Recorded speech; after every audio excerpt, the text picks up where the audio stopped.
We got a lot of stuff to do. We got some people to impress. We gotta get there on time. Man, that was intense. No surrender. Yeah. You know that this right here forever.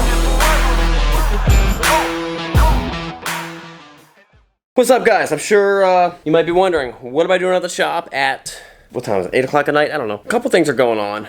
But one, we have an auction we gotta go to. And I have a meeting there. I'll talk more about that. I got a meeting before the auction, so I gotta leave. I was gonna leave at like 5 o'clock. I would have to leave my house at like 4:30, and I'm like, I'll just go tonight. It'll be a lot easier. So, grab my camera, grab some batteries, grab a charger.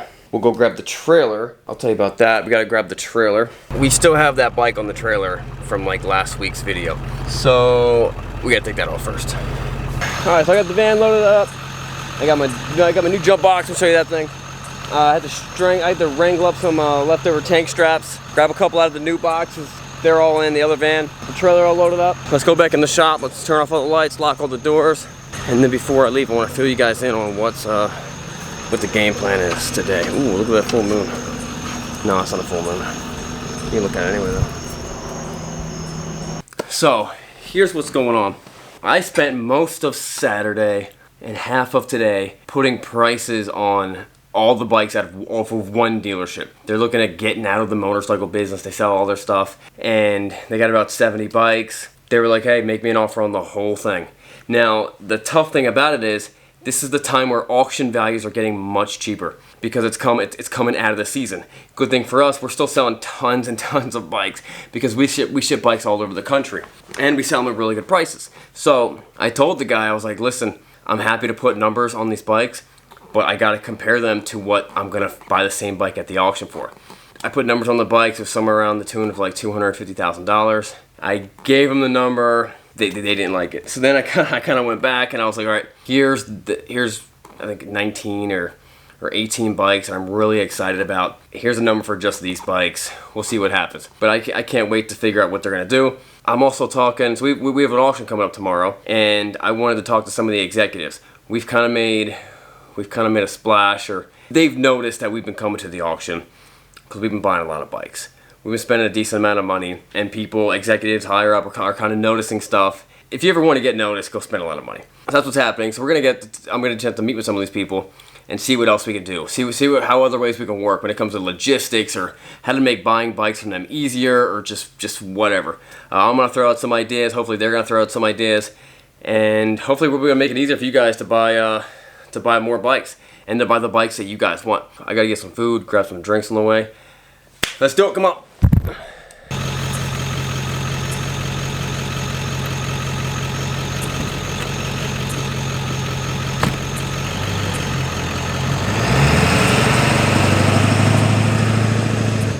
So yes, I just realized what you guys have already noticed, and you probably already figured it out. My trailer lights are not working. So let's figure that out right now. I'm gonna have to run back to the shop, grab my multimeter.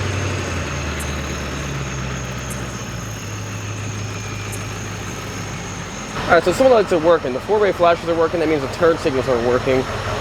Let's just get everything. I guess maybe the side marker lights are not working. That should just be a connection issue. We should be able to get that fixed up real quick.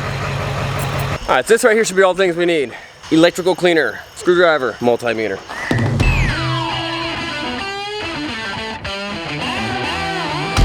Alright, so anytime you want to do something electrical, you always want to figure out where it's working at.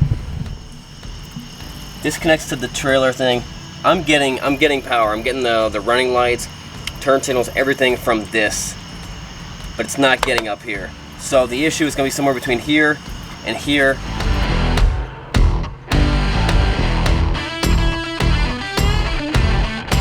Alright, so what I did was I bypassed these two wires, just bypass the harness, tie these two together. I'm going to put a little zip tie in between them, just to hold them a little tighter. And then we'll plug it in and see if it works.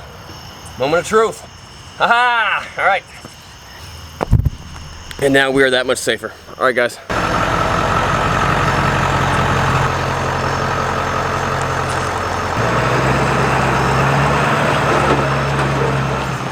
Well, there's a little lesson for you guys. For me, it doesn't always go the way you planned. I was hoping to leave around 7:45. It's 9 o'clock. I was hoping to get there around 10. I'll get there around 11. You know, I gotta admit though, it's easier. It's easier for me because it's like if I got a camera, I'm making content, and I'm like, okay, this'll, you know, when things go wrong, this is good. This is good stuff to watch. But if there's not a camera, I don't take it as easily, and that's something I gotta learn. It's something I'm trying to teach my son. He's 6.5, and everything that doesn't go his way, he gets real frustrated about it, and I get frustrated in turn when he gets frustrated. You know, if we want to go somewhere, it's like, no, it's boring, I don't want to go. But then when we go and we have to leave, he's mad that we have to leave, and I guess it's something we all gotta learn. You know, I'm 32 years old. I'm 33 years old. I'm not sure if I've even learned it yet. But things don't always go as planned. But you know what? Sometimes there's a better plan for you.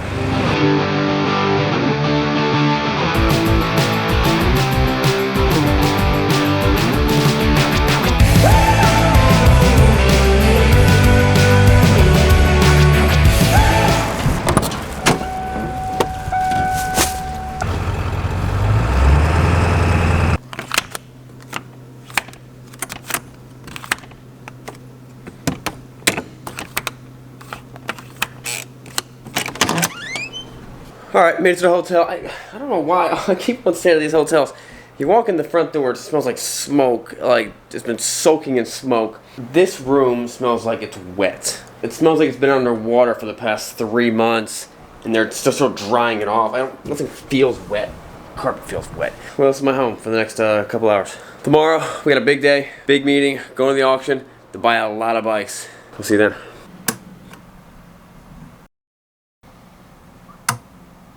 Here's my shirt. We got a lot of stuff to do. We got some people to impress. We gotta get there on time. You're not gonna impress anyone showing up late. That's something I think we've all been trying to convince our wives for the past however long we've known our wives. Alright, so here's what's going on. We've been buying most of our bikes from dealerships that trade motorcycles in. The auction is the same thing. It's the same source of motorcycles. We'd just be getting more of them, nicer ones, newer years, older, you know, just whatever. But from one location. So instead of me picking up bikes all the time, every day, once a day, once a week, we just go to the auction once a month. And we've actually been pretty happy with the quality we can find. We find the coolest. I love finding these crazy, unique bikes that nobody else wants to sell, but I just want to test drive and make a video about it, and then we end up selling it.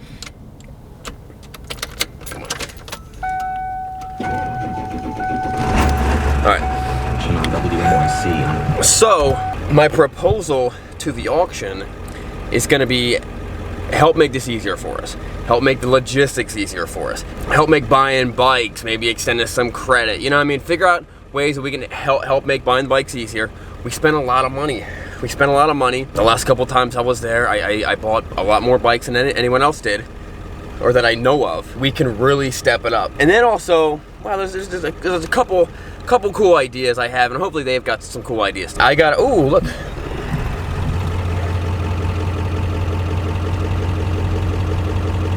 $90, is that?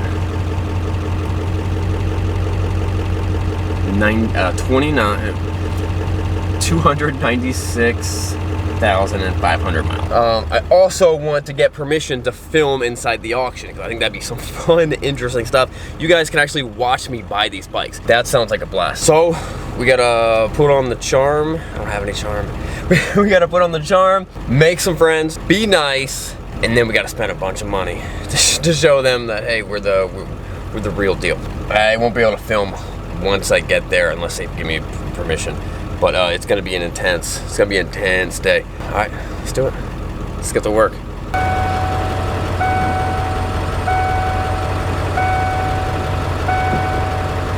Yeah, the wipers are still broken. So often when I go on these trips, I get real like introspective. 200 feet, turn right. And this time I was thinking about my son. He's 6.5 years old. I'm like, you know, man, I've been a little hard on him. He's been whining a lot, but I've just been like combating that with being like, you know, man up, you little 6-year-old. You know what I mean? And that's. Head southwest. I don't think it's being productive. One thing, but also, you know, maybe he's 6. Let him be 6. Turn right. I need to let him be 6. 13. So I decided, you know, I need to spend some more time, just me and him, just having fun. So what I'm gonna do is I'm gonna take him out for a little camp trip. Me and him. Maybe my dad will come too. Little camping trip, me and him. We're just gonna have a blast, do a lot of cool stuff. I'm excited for it. He should be excited for it. It's one of those things your kids will never remember the cool stuff you gave them. They won't. Continue on US They 13 don't care. for one- They will never remember the cool stuff you gave them. They will remember the times you spent with them. Even though, you know, it's always like, man, I gotta take off of work one day. No, it doesn't matter. It's irrelevant. And not only in 1 year, 10 years, and probably next week you'll be like, oh yeah, I forgot, you know. Nothing horrible is gonna happen if you take off work one day to hang out with your son. They will remember that. I gotta remember that. I work hard, I work a lot. The problem is with me is I really like what I do. I mean, I really like what I do. So I gotta do that. I gotta just get used to doing that more, getting that more in my habit. And I got a bunch of kids, so I gotta do it individually with all of them and then hang out with all of them together. But I'm excited. It's gonna be a good trip. It's one of those things when it comes to kids, they might whine the entire time. But when they're done, they're gonna go tell your mom. They're gonna go tell their mom, I had the greatest time ever. You know what I mean? And you're like, what? You didn't feel any of that. You didn't notice that they were happy at all. But they had the greatest time ever. Is that the author of Another Kingdom I see? It is. We've actually started recording again. We have. That's why everything's falling apart. Man, that was intense. About 1 o'clock. I've been there since 7. I'll tell you all about it, but look what I found. Hey, it's back. Got my bike back. Battery is so dead. So incredibly dead. I got the jump box. Let's load this thing up. I'll fill you in on what happened at the auction. A lot of highlights, a lot of cool bikes. It's all pretty awesome.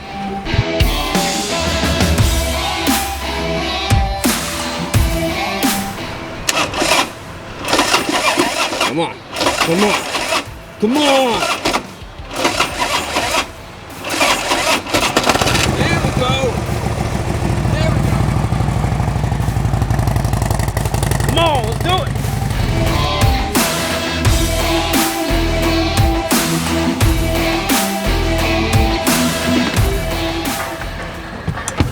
Sometimes when the battery is so dead, you gotta keep the battery charged up a little bit before it actually runs. I think that's what's going on right there.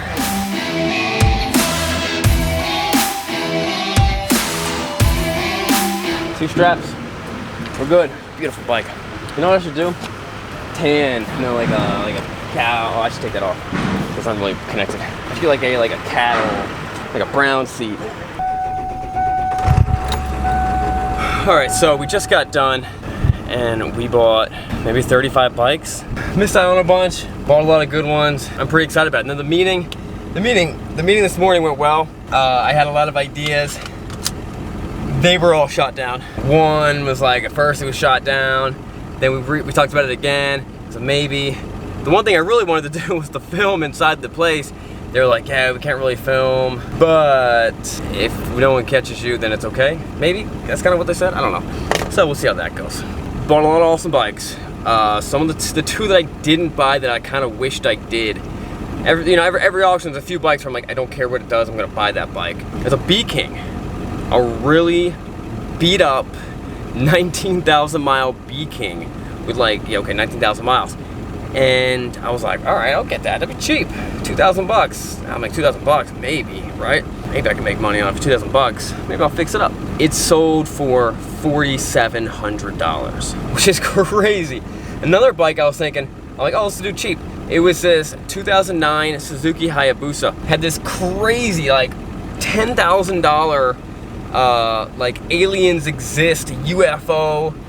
Eyeballs with aliens inside. It was just this crazy, like this huge mural theme that aliens exist on this bike. It was like a gray and black thing. Maybe I'll take a picture of it if I can. And I was like, no one's gonna want this bike. I'll get it for like 3,000 bucks. And even then, I'd be like, I don't know if I can sell it, but that'd be cool. It'd be a fun video. It sold for over like not quite $8,000. So someone really likes aliens and thinks aliens exist. We're gonna roll back, go back to the shop, drop this bike off, get the battery all charged up. See you guys next time. Thanks for watching. Don't forget to subscribe. We got a lot of work to do.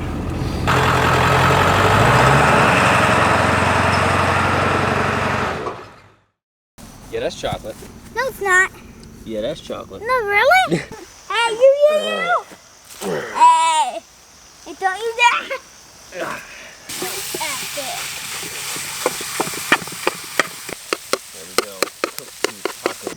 gonna get a gun.